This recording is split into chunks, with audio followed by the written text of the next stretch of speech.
قربانی جسے کہا جاتا ہے یہ حضرت ابو الانبیاء سیدنا ابراہیم علیہ السلام کی سنت ہے۔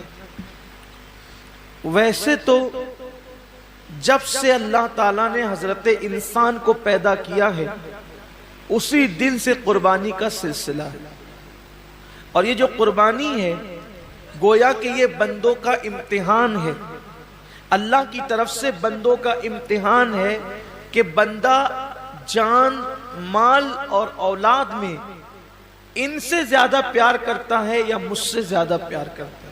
یہ امتحان ہے اللہ کی طرف سے، آزمائش ہے۔ قربانی کے متعلق سوال ہوا جب اللہ کے رسول صلی اللہ علیہ وآلہ وسلم سے کہ یا رسول اللہ صلی اللہ علیہ وآلہ وسلم یہ قربانی کیا ہے؟ تو آقا کریم رؤوف الرحیم صلی اللہ علیہ وآلہ وسلم نے ارشاد فرمایا کہ یہ تمہارے باپ ابراہیم علیہ السلام کی سنت ہے، اور اس میں ہر بال کے بدلے میں اللہ تبارک و تعالیٰ تمہیں نیکی عطا فرماتا ہے، اور جب پہلا قطرہ خون کا زمین پہ گرتا ہے تو اللہ قربانی کرنے والے کے گناہوں کو معاف فرما دیتا ہے۔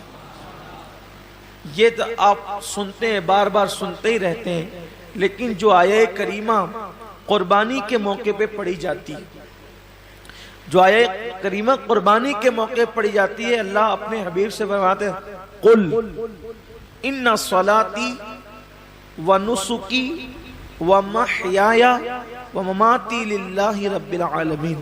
اے محبوب آپ فرما دیں کہ میری نماز، میری قربانیاں، حتیٰ کہ میرا جینا اور میرا مرنا سب اللہ کے لیے۔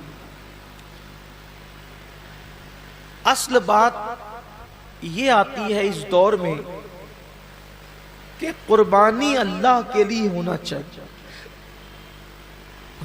قربانی بلکہ قربانی ہی نہیں، ہر کام اللہ کے لیے ہونا چاہیے۔ لیکن کل تک شادیوں میں دکھاوا تھا، کل تک ظاہری اعمال میں دکھاوا تھا، اور اب لوگوں کے یہاں عبادت میں بھی دکھاوا پیدا ہو گیا، اور خاص طور پر قربانی کے موقع پر یہ چیزیں زیادہ دیکھنے میں آتی ہے کہ لوگ دکھاوا زیادہ کرتے ہیں، اور لوگ اس پر گفتگو کرتے ہیں کہ اس کا جانور اتنے میں آیا اور اس کا جانور اتنے میں آیا۔ آپ جانور کتنے کا لاتے ہیں یہ اللہ کے نزدیک اہم نہیں ہے، آپ جانور کتنے کا لاتے ہیں یہ اللہ کے نزدیک اہم نہیں ہے، آپ جانور کیوں لا رہے ہیں یہ اللہ کے نزدیک اہم ہے۔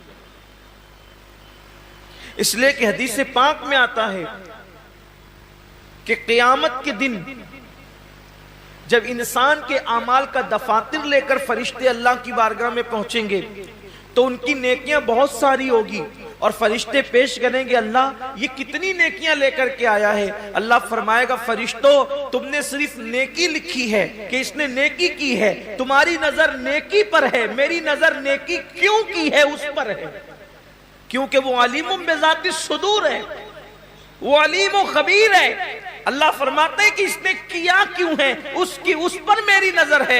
اے میرے فرشتوں اس نے نیکی تو کی ہے مگر میرے لیے نہیں کی ہے، اس لیے اسے گھسیٹتے ہوئے جہنم کے اندر لے جاؤ۔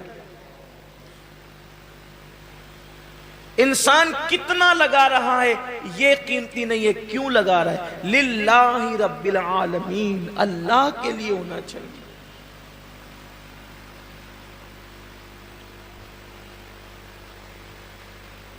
ایک مقام پر قرآن کہتا ہے کہ اللہ کے بارگاہ میں تمہارا خون اور گوشت نہیں پہنچتا قربانی کا۔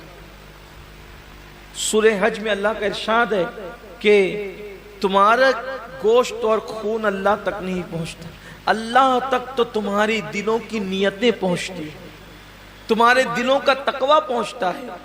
میرے پیارے آقا صلی اللہ علیہ وسلم کے پیارے دیوانوں، آج کل قربانی اللہ ماشاءاللہ اس لیے بھی لوگ کرتے ہیں کہ گوشت کھانے ملے گا، گوشت تو ملنا ہی ملنا ہے، گوشت نے جانا کہاں ہے؟ گوشت جائے گا کہاں؟ گوشت تو کھانے، لیکن نیت تو اچھی کرو۔ ہمارے بزرگوں نے فرمایا کہ اعمال سیکھنے سے پہلے اعمال کی نیت سیکھا کرو، اس لیے کہ مومن کی نیت اس کے عمل سے افضل ہے۔